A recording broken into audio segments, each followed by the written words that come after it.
Ito naman yung next problem na isosolve natin. In the figure below, find the force P required to turn the wheel over the block. Ayan. So we have two ways to solve this problem, either by using the force triangle or just summing up moments about this point of intersection. Ayan. We can do both para mas holistic talaga. So alam natin na if this wheel is about to rotate, pa ganyan, or it will go over the block, then alam natin na wala nang normal force dyan because parang, anong tawag dito? Parang on the verge na siya na lilitaw siya. So what would happen, what's going to happen is the moment here must be equal to 0. So summation of moments about point O, label ko na lang yan as point O, must be equal to 0. So we have our force P, then it has a certain moment arm patungo sa point O, and also the weight of the block. I mean, the weight of the circular object.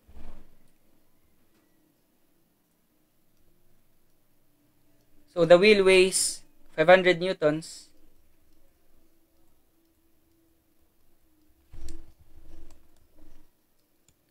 Then since this is a circular body, then lahat ng forces natin tatama sa center ng circle. So if this is point O, merong resultant reaction dyan. Label natin as R. Ayan. Tatama yan siya sa gitna ng circle.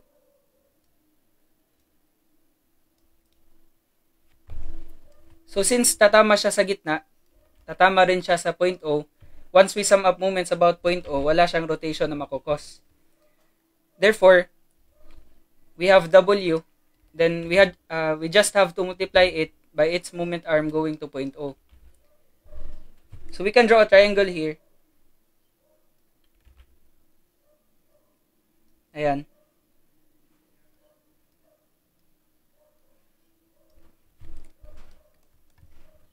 Then the radius is given. Yung radius is 25 centimeters. So this is 25. Then this side is equal to 25 minus 10. Diba? So 15 pala yan. And then try to notice that this is in the ratio of a 3-4-5 triangle. Kasi 25 divided by 5 is equal to 5. Then 15 divided by 5 is equal to 3.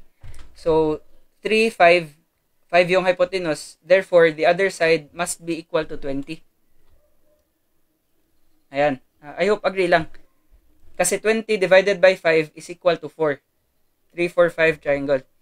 Now, if you want to solve it manually, pwede naman na 25 squared, square root of 25 squared minus 15 squared, makukuha mo rin yan, yung 20. So now that we know the distances, we can sum up moments about point O. So negative W, counterclockwise yung rotation na makukos nito about point O. Then multiplied by the moment arm, perpendicular distance, which is equal to 20. Then P causes a clockwise rotation about point O. So plus, then the moment arm is equal to 15. Ito yung perpendicular distance. Then equate mo lang to 0, we would have negative W is equal to 500 times 20. Then plus P times 15 is equal to 0. Therefore, P is equal to 666.67.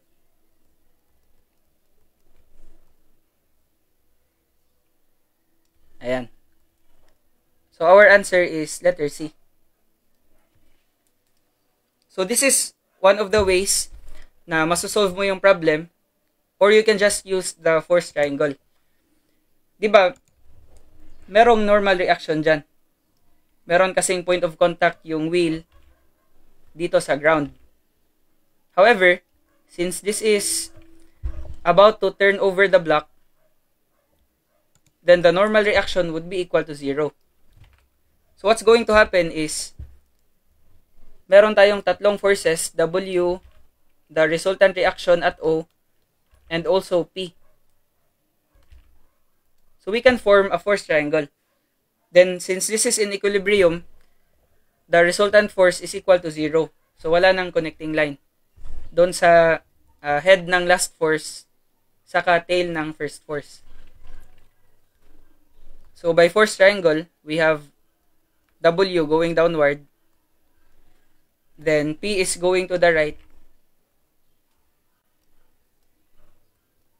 Ayan.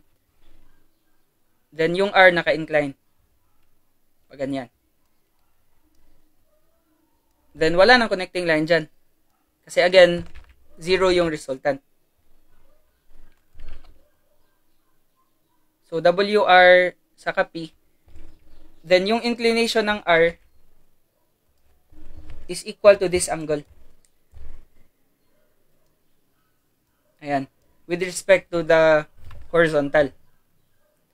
Now to solve that angle, we can use arctangent.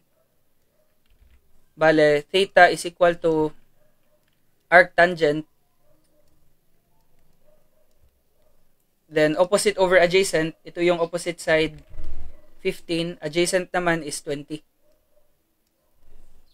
So theta would be equal to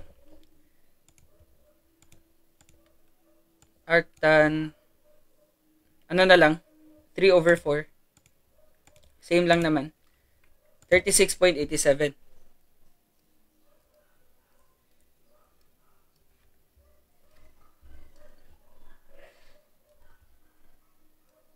Ayan.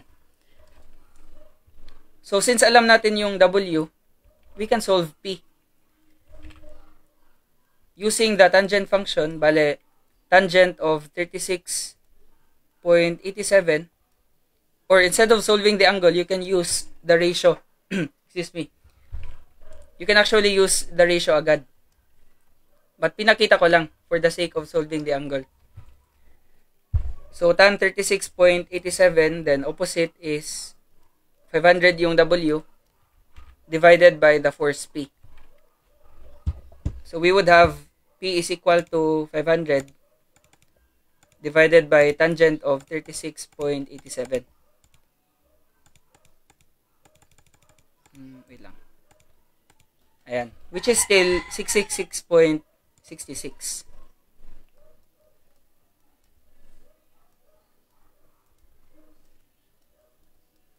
Ayan. So again, yung normal reaction dyan would be equal to 0 at impending motion. Now, the second question naman, ito yung medyo challenging because it requires knowledge sa differential calculus, yung concept ng maxima minima. So yung tanong, if P will be inclined at an angle phi, find phi so that P is minimum.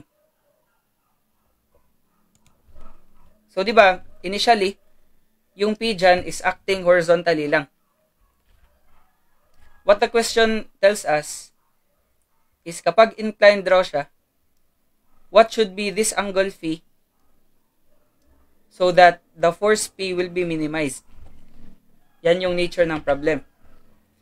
So, applying the concept of maxima minima, we can draw a force triangle involving P, W, and also R. And then once we draw the force triangle, we can apply the sine law to obtain the relationship. So we have W going downward.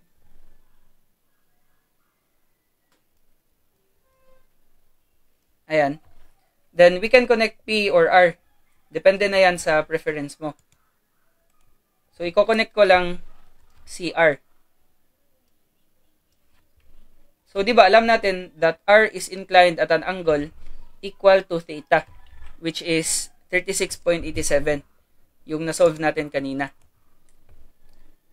So, from the head of the first force, draw natin yung R. Ganyan. So, this is R. Tapos, ito yung theta. Ayan. So, di ba, this angle would be equal to 90 minus theta.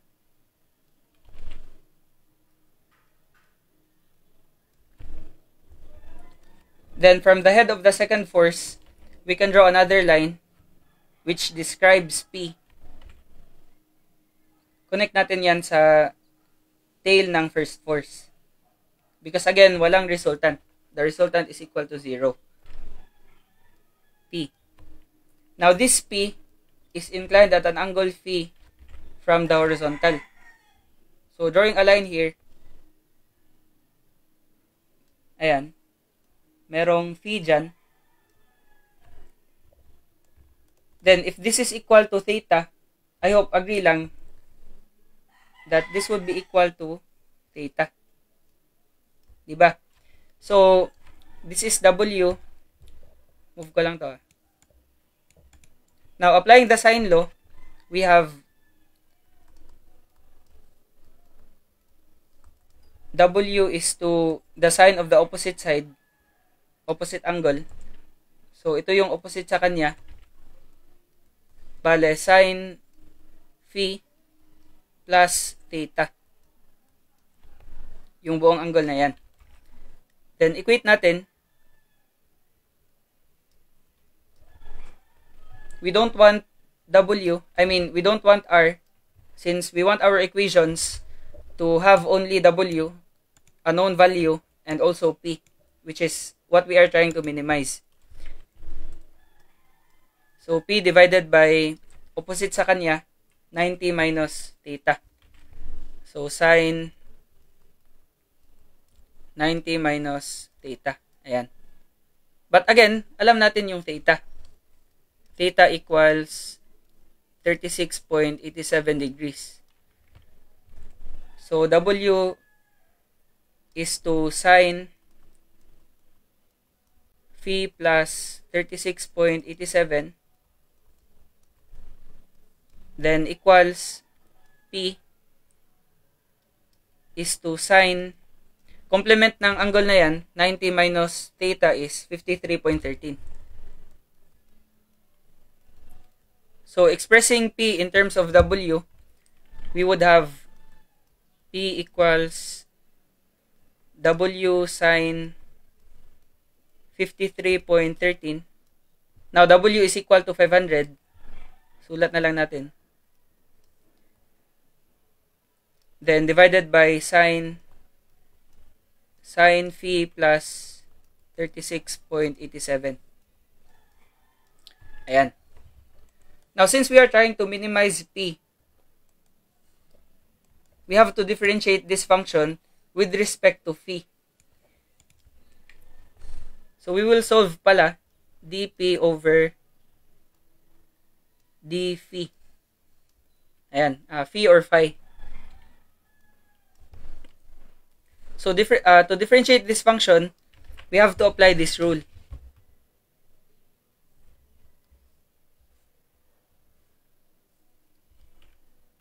The derivative of a constant term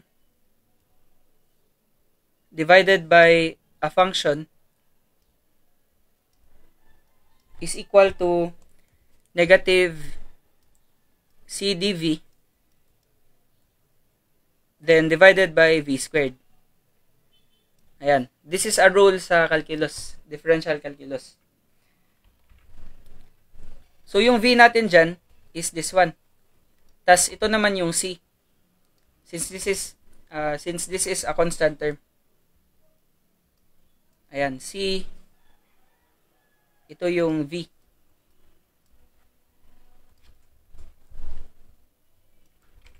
So, v is equal to sine of phi plus 36.87. Differentiating, we can obtain dv. Yung derivative ng sine is cosine. Cosine phi plus 36.87. Ayan. Derivative ng phi is equal to 1. So, you don't have to multiply this term by something that changes the expression. Then 36.87 once differentiated magiging 0 lang. So ito na yung dv. Therefore, dp over dphi is equal to cdv, negative cdv. So minus 500 sine 53.13 tapos divided by v squared. Wait lang. Meron pa palang dv. So dv is cosine phi plus 36.87. Ayan.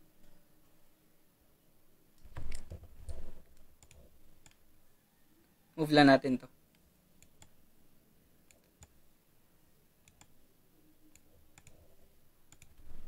Then divided by v squared. So sine of phi plus 36.87.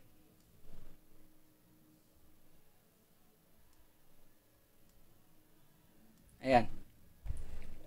Now you can simplify this. Yung cosine dyan, you can convert it to sine, then just use the complementary angle dito sa loob. But since kaya naman isolve ng calculator natin immediately, then gagamitan na lang natin ng shift solve. So, since na-differentiate na natin, we have to set the slope to 0 to identify the minimum point or the lowest point of the curve. So, set the slope to 0.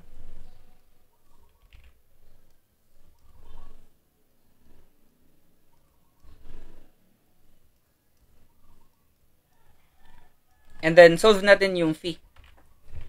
So, we would have 0 equals negative 500 sine 53.13.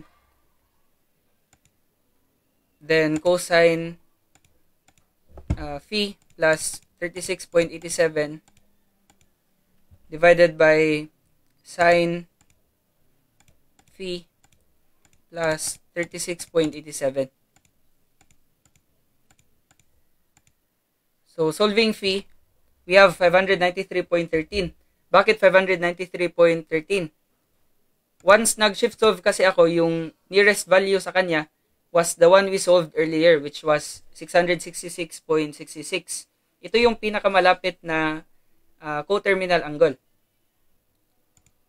So, to calibrate this, once you press shift solve, since gusto natin yung acute angle, just input 45. Ito yung guess value if you are solving an acute angle. So, press equals, we would now get 53.13. Since 53.13, yan yung pinakamalapit sa 45 na guess value. So, ito na yung sagot natin. Phi is equal to 53.13. Ayan.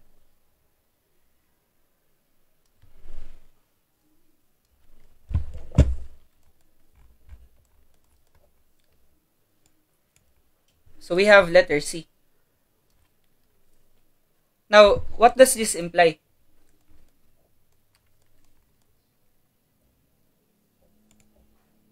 Pakita ko Ito yung phi. Ayan. Meaning pala, P will be minimum if this angle formed between P and the resultant is equal to 90 degrees. Bale, magpo-form siya ng right triangle.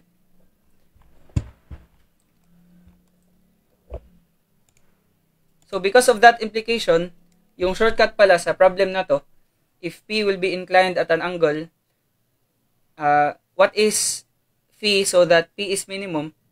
To obtain this, simply get the complementary angle of theta. Ayan, this inclination. Bale, 90 pala, 90 minus theta. Ito na yung shortcut. This will give us the minimum value of P. 90 minus 36.87 ibibigay lang niya yung 53.13. Ayan. So, ito na lang para mas madali. Anyway, this is true kapag ito yung figure talaga. Always true yan. Complementary angle lang.